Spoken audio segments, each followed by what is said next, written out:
Ladies and gentlemen, welcome to another captivating episode of Retail Reimagined with me, your host, Ankur Bhatia. Today, we are breaking away from the traditional studio setup and venturing into the great outdoors, metaphorically, of course, to connect with a visionary CEO who's paving his own way in an industry that has captured the hearts of Indians in recent times. Most pleasure to introduce Ankur Bhatia, the exceptional CEO of Chogori Retail India. Chogori spearheads renowned brands like Columbus Sportswear, Adventurers, and many more. Ankur, thank you for gracing us with your presence today. We genuinely appreciate your taking the time from your busy schedule to join us on this thrilling adventure. Thank you, Jitin. Thanks for having me here. It's a pleasure. I hope through this podcast, I'm able to reach out to a lot of young individuals who are planning to join retail or people who are actually already there in retail who want to understand more. And thank you for your time as well, Jitin. And Pleasure.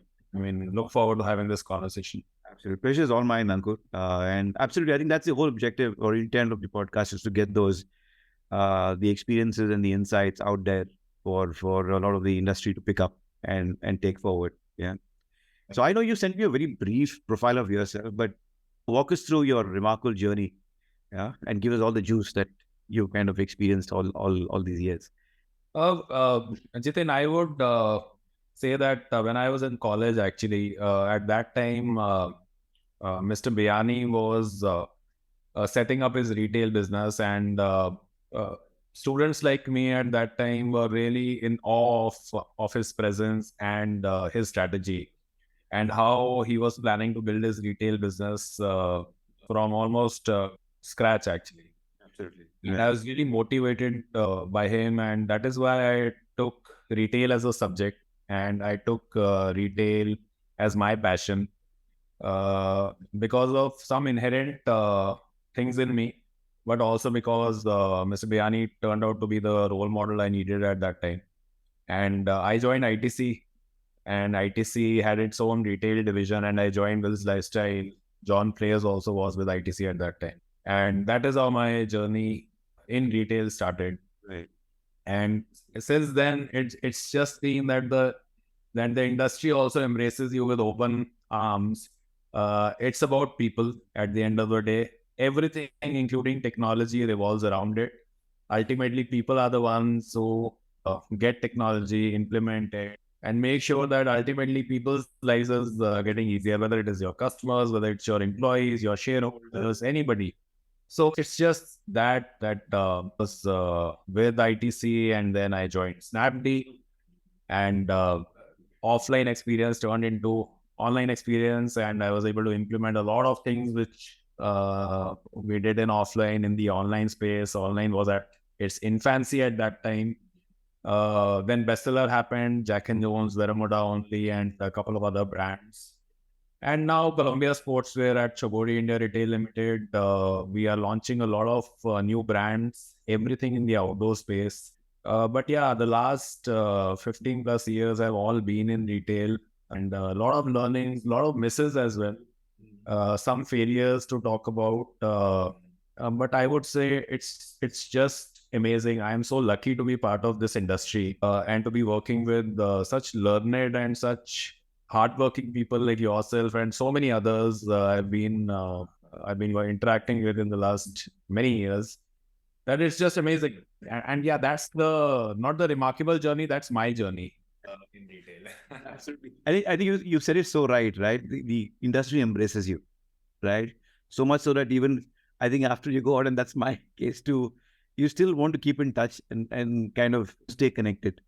Absolutely, Utain, absolutely. It's a people's business, whether it is business to business retail or B2C retail. Ultimately, it's about relationships, whether you make them with the customers or you make them with your partners, your suppliers, and employees, and everybody you interact with on a day-to-day basis. And better that relationship is, I've seen so many people have remarkable success and remarkable failures as well, just because they are able to manage their people relationships. Absolutely. Yeah, I'm still learning. It's not that anybody in this industry has arrived, but people who are able to manage this part of the business are able to succeed so rapidly, and that's what my biggest learning also has been. Absolutely. I think you're so right. It's all about people at the end of the day. So you transition from fashion to, from within the fashion, obviously multiple categories. And all of a sudden you made a big shift to sports, right? Adventure sports. Yeah. Was it intentional, or did it just happen, or you saw something that made you take this decision? So, Jitin, the basics of retail don't really change when you move from fashion to sportswear, or even from sportswear to FMCG retailing. The basics are just the same. It's just that my passion for fitness and my passion for sports in general uh, met had a good synergy with my experience in retail, and that's why I thought it was the most logical move at that time. And I just jumped on this opportunity. There was no looking back from there on. Uh, because see, at the end of the day, I would say fashion retailing is tad bit more difficult. Mhm. There is a lot of learning which I had working with companies like Bestseller and Snapdeal and ITC, because there are so many nuances to fast fashion. And if you're able to manage that effectively, then sports retailing and what we do here is a little bit easier, because here we are not talking about changing SKUs and changing fashion trends and getting those fashion trends in time in your range and doing local manufacturing and doing manufacturing fast. So that there are a lot of things which are easier, uh, but there are also a lot of things which need to be taken care of. All in all, I think it has been a really exciting journey over the last 2.5, 3 years. And the results have been fabulous, and the brand is expanding, and customers are accepting it in the best possible way. And if your customers are happy, then you're here to stay. I mean, it's very difficult for a new company to dislodge you, because you have so many customers who are so vocal and so loyal to your brand. Right. And I think they are the biggest testimonials to your success. So True. that's the biggest thing for me Yeah, personally. absolutely. And that's why the most logical shift. I love sports. I love adventure activities. I love fitness in general. And the transition was quite natural and quite neat. Super. And yeah, I like the point that you made, where it's all at the end of the day, it's all about how you cultivate that. If I could add the word, your community of customers, right? They could be whatever size. I think in terms of volumes don't really matter, but are you really able to build that community and then kind of create that bond with them?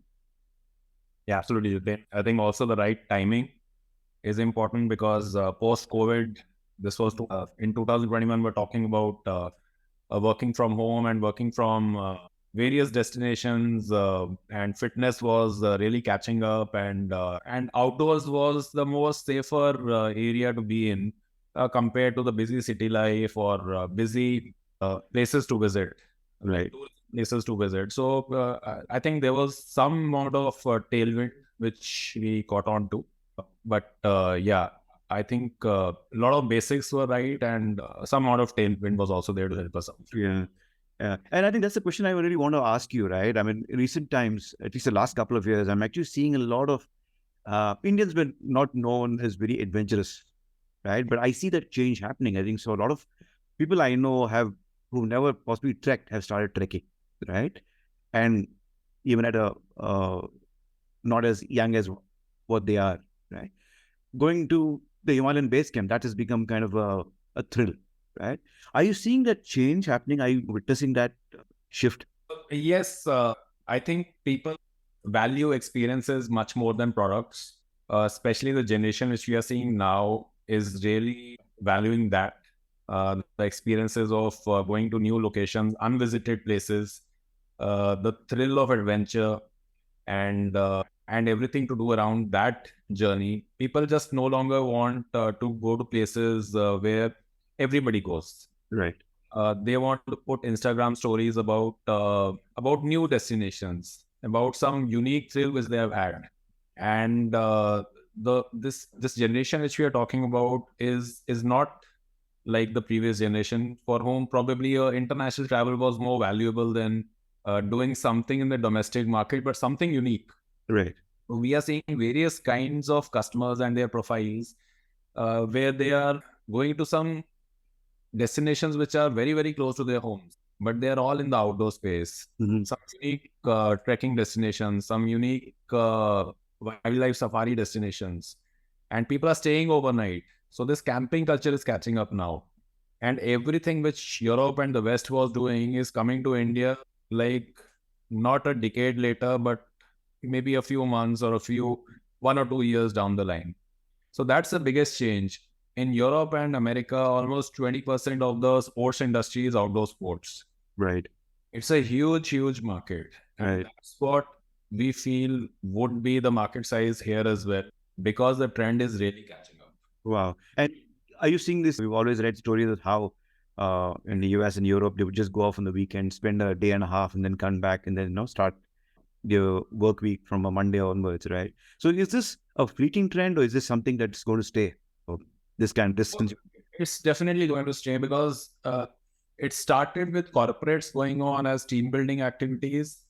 People started loving that, and now groups of friends were going in the last couple of years, and very soon, and it's already catching up, we are seeing families going out as camping trips. So people are not taking accommodations. People are buying these big SUVs which can carry their load for the next 7 days of camping. They're buying their own tents. They're buying their own cooking range, which can cater to a family of say 4 or 5 in the outdoor space.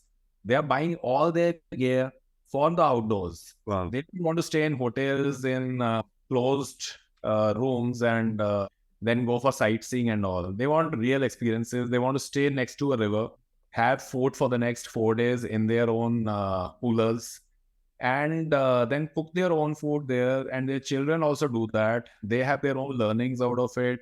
They know how they are learning how to survive in the outdoors at night, at daytime, cook their own meals, do their own essentials over the course of the day, enjoy during the day, read a book probably in the outdoor space, and have their own unique experiences. So all of that is changing, and that's where the biggest market lies. I think trekking, hiking, and then camping. Right. That's what we are really looking at, and it's just amazing. I can't tell you enough about that. I'm sure. I can sense the excitement and the passion that's coming through. I kind of observing. I think sometime in March, I just dropped down to Rishikesh just for a couple of days. Luckily for us, we were staying in a hotel just next to the river, right? And I think from Friday evening onwards, and the whole of Saturday, I just saw a number of those rafts just coming down that river, right? And it was not stopping. It was like a conveyor belt. And yeah, I think what you're saying absolutely resonates. I mean, and see, that's the advantage of living in a country like India, right? We have the best of the deserts, we have best of the hills, we have best of the beaches. I mean, we have everything in just one country. Yeah. So you don't really need to go anywhere. I mean, you can have various kind of experiences just traveling within the country, and that's the best part out of it. Yeah. No, absolutely. You're so right. I think it's nice. I think today we actually understanding or realizing what we have and then exploring all of that to its fullest. Yeah. Absolutely. Depending on how much you want to spend, you can have various kinds of trips which can be customized just to your needs. And you can do it yourself. You don't need a travel agent. You just need good quality gear to keep you safe, and you need your tickets to take you there. That's all. Wow. Yeah. Considering the nature of the category you operate in, right? How do you really see customer experience, the entire journey?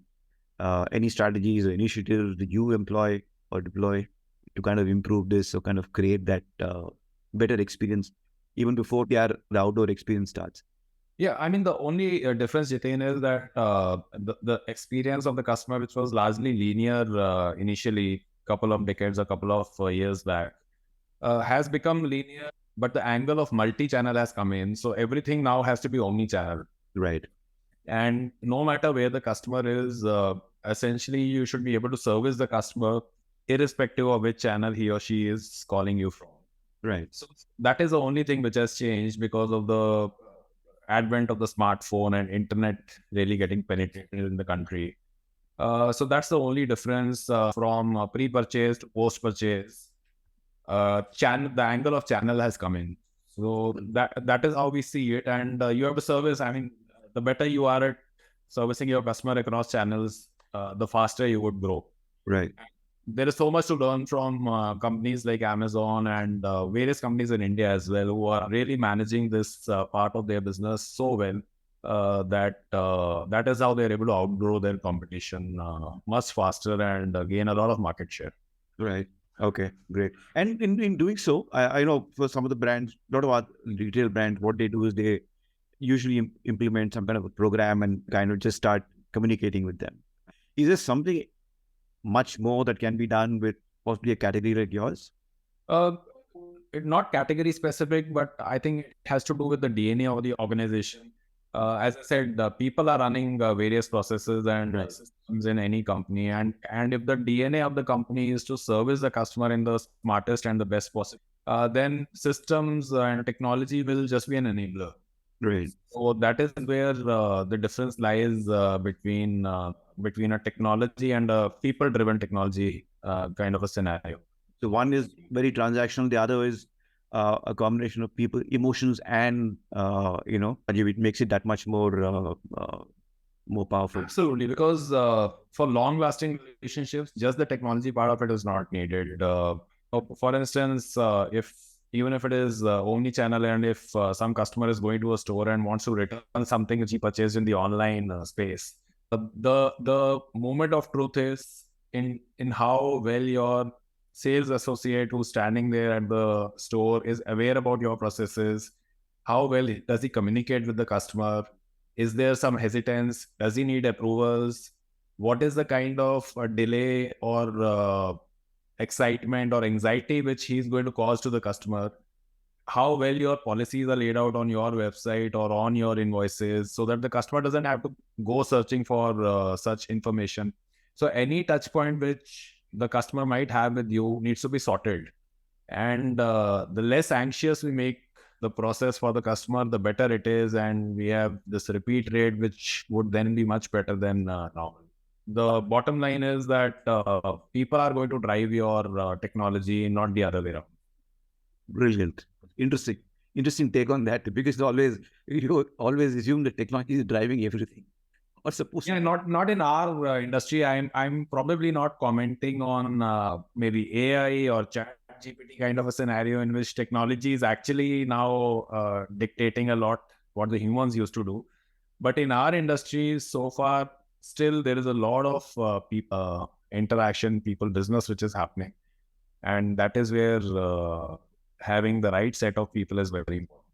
Right. Absolutely. Coming back to that one word, which is I took out from our initial part of the conversation, is the art of building communities. Right. It's not just the customers, but also how your own people, who even the front end staff, actually become part of it to kind of create that larger experience. Absolutely. I think creating a community of customers will be our next step as well. But for that to happen, creating a family-like community within the company is the stepping stone.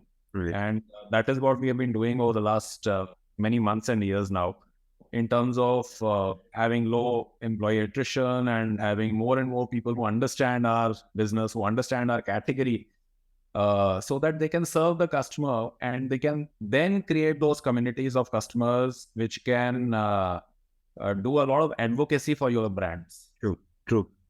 So that whether it is Columbia, Adventuras, or any of the brands which we have in the outdoor space, we want people to talk about our brands and not do the traditional way of marketing, because we know that our products are one of the best in the class.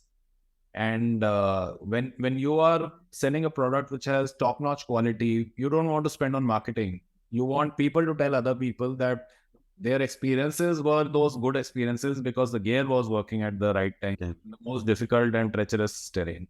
So that's where I think we differentiate between other retailers and us. Yeah.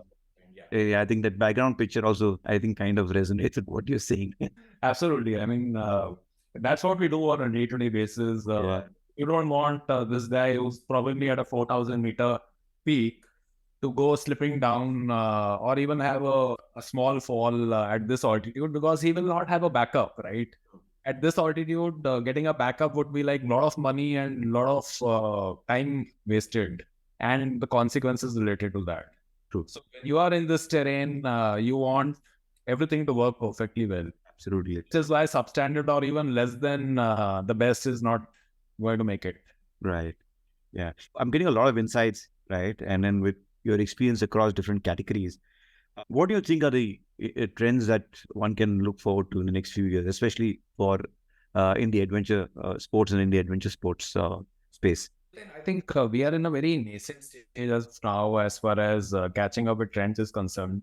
The biggest trend, as I spoke about earlier, would be that we are going to ape this trend of outdoors from the West. Right. When Indians would start exploring their hills and their desert safaris and everything, we would just go for it. And that we are already seeing tourist destinations from Himachal to Gulf to Northeast, the unexplored Northeast. Mm-hmm. Everything is catching up. Right. That's the biggest trend. Okay. Overall, outdoor industry perspective is concerned, the share of outdoor in sports is going to rise faster than most of the categories in apparel, footwear, accessories, retail. So that's one for sure. I think we would also be a lot more digital than we are. We are now expanding with a lot of digital platforms, including WhatsApp, a lot of marketplaces, so that we are able to reach those customers wherever they are. Right. That's point number two. Point number three is also coming in from omnichannel retailing. We want to make lives of the customer easier. As we grow, there would have to be ease of transaction with the company, and because otherwise we can't grow to a certain scale and then start talking about the ease of transaction. So we are building for faster growth. I think a trend of discounting is something which we would continue to stay away from. A lot of brands are doing that to get quick success, but not us. So there are a couple of trends we want to latch on to, but there are a couple of trends we want to stay away from also. And it's important to understand both of them. Right. So that you know what's the right way of doing business and what's a right and a painful way of doing business, but then again right, and what's a easier and a short-term strategy but doesn't have any long-term impact. Right. Doing business. So we differentiate that between in our minds, and that's what we look at. Intervention of technology will always be, Jitin. I think we build a successful business on a solid IT frame, and that's that. I think 5 or 6 points is what we are looking at on a day-to-day basis. I would also mention that while we say that we are focusing a lot on digital, a lot of our business comes from offline. Right. And post-COVID, people are accepting the offline channel and really want to go out and feel the product, touch and feel the product. We don't want to miss out on that as well. We have expanded with stores. When a lot of retailers were shutting them, we were opening more stores. So our growth will be always balanced across channels, across categories, new categories as well. And then we'll look at data, we'll look at analytics and grow the faster ones much more, and then kill a few categories. Yeah, I'm glad you brought that up, because one of the questions I just want to ask you is, sometimes at least it gives you a sense that this category is, if I buy it once, then it lasts me for a long time. So are you seeing much higher repeat rates because of possibly customers saying, hey, today, this time I will go for a trek, but maybe after 6 months or 8 months down the line, and maybe I want to go river rafting, so I may need gear for that, and so on and so forth, right? Are you seeing the same customer coming back, or multiple customers coming back more often? Yes, they do, Jitin. I think there are various kind of customers. Some customers are really experts in their knowledge about various brands, Right. and depending upon their ability to buy at that time, they might select a category and then come back and buy another category and then another category couple of months later.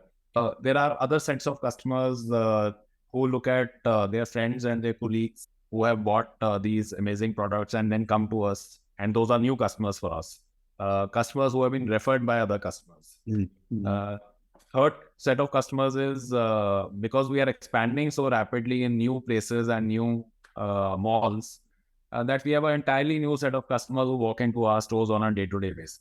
Correct. So in our journey also, Jiten, we are still very nascent. We are very young. We are like a startup only, actually, honestly. Right? And we are, as of now, we are getting all kinds of customers into our stores, marketplaces, and distribution channels. And we are trying to segment that at various levels. But it's a little bit too early for me to comment on customers and their preferences for categories. Right. We are seeing growth across categories. Sometimes some categories are really expanding, exploding literally. Sometimes they are not doing so well as well. So we have good things coming out also, and we have a couple of failures as well. Right. We just adapting and adjusting our buying and adjusting our future categories as per that trend. It's all very nascent as of now. Right. Right. And I think that also helps because it makes you that much more. Yes. Oh, definitely. So experimentation is the buzzword. Yeah. If we are not experimenting enough, I think we are not doing justice to our customers at all. So new categories keep coming in. We launched kids wear. We have launched 7 new brands in the last 2 years. So experimentation is the buzzword for me. And when you say experimentation, is that something that maybe even legacy retailers also should employ or try out to hopefully find better success? I would say, I mean, it's difficult to comment on someone else, but what I would say is that if you're too much in your comfort zone, then you're probably missing out on new avenues of growth. And if you're not looking that side, then someone else will one day, and your potential business can get taken away by that new retailer or that new well-funded startup, which can challenge the incumbent at any point of time. And with technology making it so easier, the challenges are also that much faster and that much more devastating. Right. You have to be always agile and keep a ear out on what's happening in the outside space and keep adjusting to that. Super. And with that thought, I know you said in the beginning when we were having a conversation, you said, I want to share insights and knowledge that maybe youngsters can take away. Why should they join retail, right? So coming to that, what suggestions or recommendations would you have for professionals or even other businesses, especially in managing a very niche category like yours? Yeah, I think was passing out of engineering college. I did my software engineering, and everybody wondered why I did MBA after that, because at that time technology was the thing. It still is. In the last 15, 20 years, people have talked more about technology than retail business. True. So, but I would say, though it was not the norm to join retail in 2000, in the early 2000s, but if you are a people's person and if you have a passion to follow, I would say do that. Right. And retail is not an easy business. So I would not say join retail looking for a very easy lifestyle, because you would not get that. It's about detail. Retail is about detail. And that's what my advice would be to anybody who wants to join, the youngsters, especially, because it will teach you a lot and you would be a smarter person at the end of the day. Much more so because if you're sitting with a laptop in your hand in some remote location and doing coding, versus if you're working in retail on a hands-on job, interacting with various people, customers, vendors, suppliers, everybody, you would tend to learn a lot more interacting rather than sitting somewhere else. True. So the two industries are at extreme ends, and I think you have to make your own call. You have to look at your own passions, your skill sets, your value system, and then look at what suits you the best, because that's where your success lies. So this is not a call to get more people into retail, but this is a call for taking a judicious decision, irrespective of where the herd is going. Follow your passion, follow your instincts, and success will come on its own. Don't go looking out for success. Fantastic. Yeah, and I won't honestly, I won't mind pushing people more people to retail because I think retail needs it right now. Yeah, but jokes apart, I think thank you so much, and that's exactly what I wanted to hear. Right, Ankur, it's been a pleasure talking to you. And just to quickly summarize, I think some of the points that you mentioned, very valid points that you mentioned, is how can brands keep experimenting, right? So that they can create that excitement for customers to come in. And this experimentation could be in many forms, right? Through use of technology, through use of better category management, or whatever, right? The other thing is, how do you have people orientation, which will actually help you drive that engagement even more or even better. Just some of the things that I picked up and I thought I'll summarize. It was a pleasure talking to you, Ankur, and lovely chat. I'm glad we got this opportunity. Thank you, Jitin. I hope I would be able to turn the tide at least for one person who's watching this video or listening to this podcast. And I would say my job done.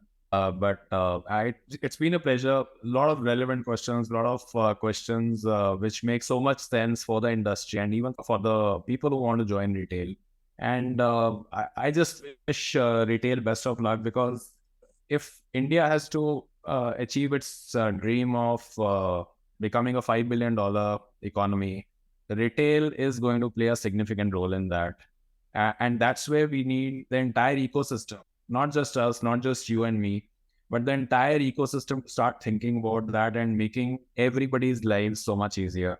True. And I'm sure India can do it. India can do the 5 trillion. And I'm sure retail will play an even bigger role than it's playing currently. And absolutely, it will. It will. I think there's so much that can be done and will be done. Thanks, Ankur. Thank you. Thank you. Thanks a lot.